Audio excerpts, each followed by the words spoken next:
السلام عليكم ورحمة الله وبركاته.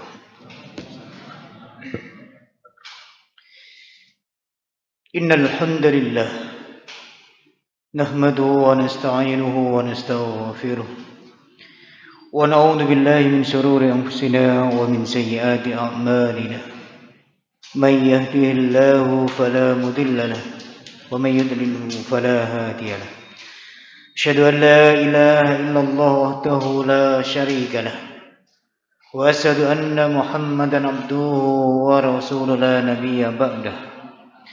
اللهم صل وسلم وبارك على نبينا محمد وعلى آله وأصحابه أجمعين. أما بعد، فيا أيها الحاضرون رحمكم الله، اتقوا الله حق تقاته ولا تموتن إلا وأنتم مسلمون. Jamaah yang dirahmati Allah, sungguh luar biasa, begitu besar nikmat yang Allah berikan, sehingga sampai saat ini kita masih dipertemukan di bulan suci Ramadan yang tidak terasa berada di 10 hari terakhir. Mudah-mudahan segala kebajikan kita, segala kebaikan kita yang telah kita lakukan dari awal Ramadan sampai saat ini, semua diterima oleh Allah Subhanahu wa ta'ala. Amin, amin ya rabbal alamin. Salawat dan salam semoga tetap tercurahkan kepada junjungan kita Nabi Allah Muhammad sallallahu alaihi wasallam. Mudah-mudahan kita yang berusaha sekuat tenaga, ini adalah bagian dari umatnya yang berusaha untuk melestarikan dan membumikan sunnah-sunnahnya, dan kelak kita menjadi orang-orang yang akan mendapatkan syafaat dari Rasulullah Muhammad SAW. Jemaah yang dirahmati Allah, berbicara tentang tauhid, ada suatu hal yang sangat prinsip, sesuatu yang sangat fundamental. Mengapa demikian? Karena semua utusan Allah, mulai dari Nabi Adam sampai Nabi Muhammad, misi yang diemban dan tidak lain dan bukan adalah bagaimana untuk mentauhidkan Allah. Hal ini kita bisa rujuk di surat wahyu pertama yang diturunkan oleh Allah kepada Nabi Muhammad SAW, yakni surat Al-Alaq. A'udzu billahi minasyaitonir rajim. Iqra bismi rabbik. Iqra, bacalah Muhammad. Amatilah, observasilah, telitilah masyarakat pada konteks pada masa itu. Bismi rabbik, yang pada masa itu masyarakat jahiliyah sedang gencar-gencarnya pengabdiannya kepada berhala.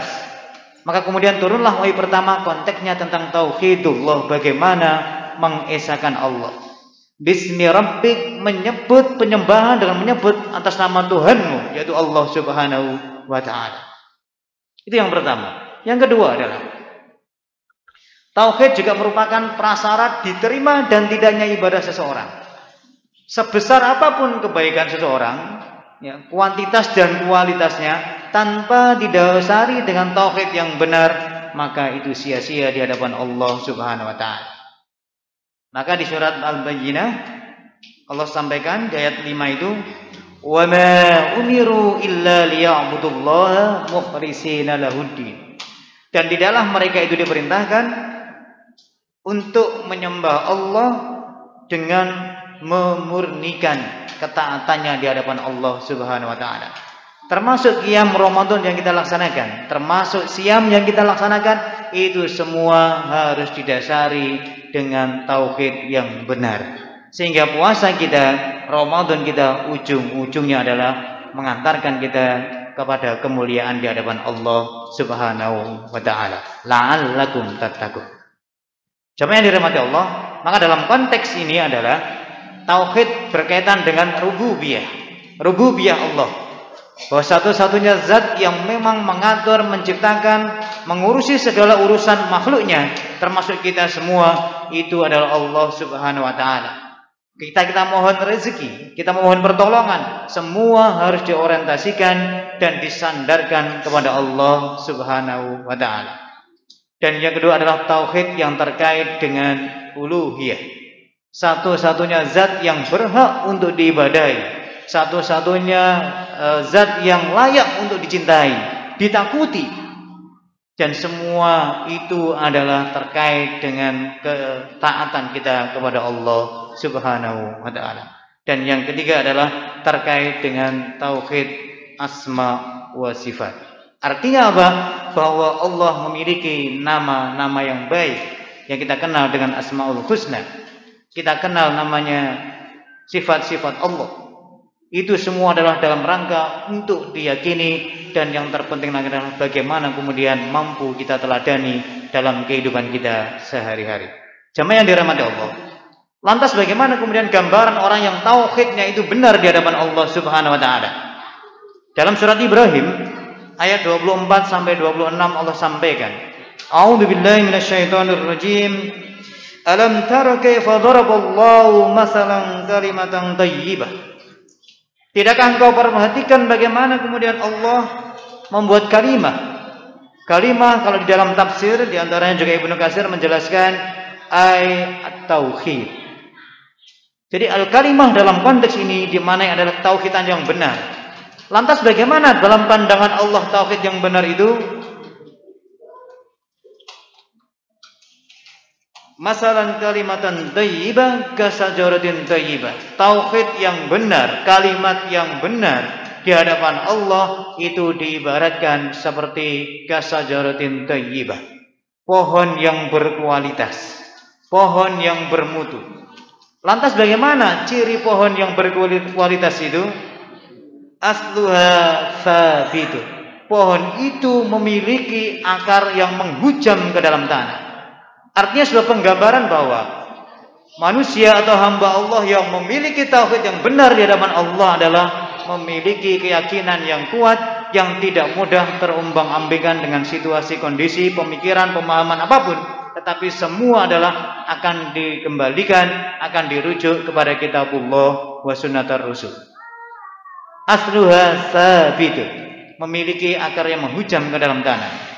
Yang kedua adalah ciri pohon yang berkualitas menurut Allah sebagai penggambaran tauhid yang benar adalah wa far'uha fis sama'. Pohon itu memiliki dahan dan ranting yang luar biasa menuju ke langit. Artinya apa?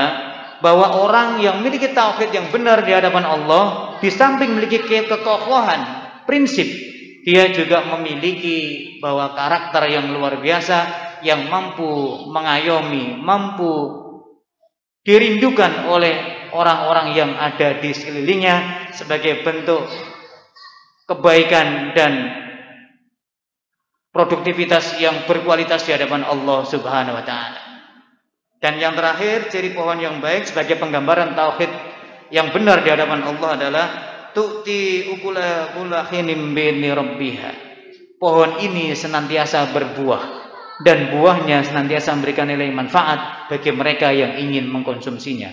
Artinya bahwa orang yang bertauhid benar di hadapan Allah itu di samping memiliki kekokohan keyakinan yang betul, kemudian memberikan nilai manfaat pada samanya, semua produktivitasnya terkait dengan pembicaraannya, terkait dengan perilakunya, terkait dengan perbuatannya, semua itu adalah senantiasa memberikan nilai manfaat bagi orang-orang sekelilingnya. Itulah sebagai penggambaran bagaimana tauhid yang benar di hadapan Allah Subhanahu wa taala. Kita menjadi soleh secara vertikal kepada Allah, tetapi juga soleh secara sosial. Itulah sebagai penggambaran bahwa manusia yang memiliki tauhid yang lurus, tauhid yang benar di hadapan Allah Subhanahu wa taala. Mudah-mudahan kita semua yang hadir di majelis yang mulia ini termasuk hamba yang senantiasa diberikan kekuatan oleh Allah, diberikan hidayah oleh Allah untuk senantiasa memiliki tauhid yang sahihah, tauhid yang lurus, tauhid yang benar, yang ujung-ujungnya akan memberikan nilai manfaat untuk dirinya dan memberikan nilai manfaat bagi sesamanya. Amin, amin ya rabbal alamin. Nasrun minallah wa fatkum qarib wa basyiril mu'minin. Assalamualaikum warahmatullahi wabarakatuh.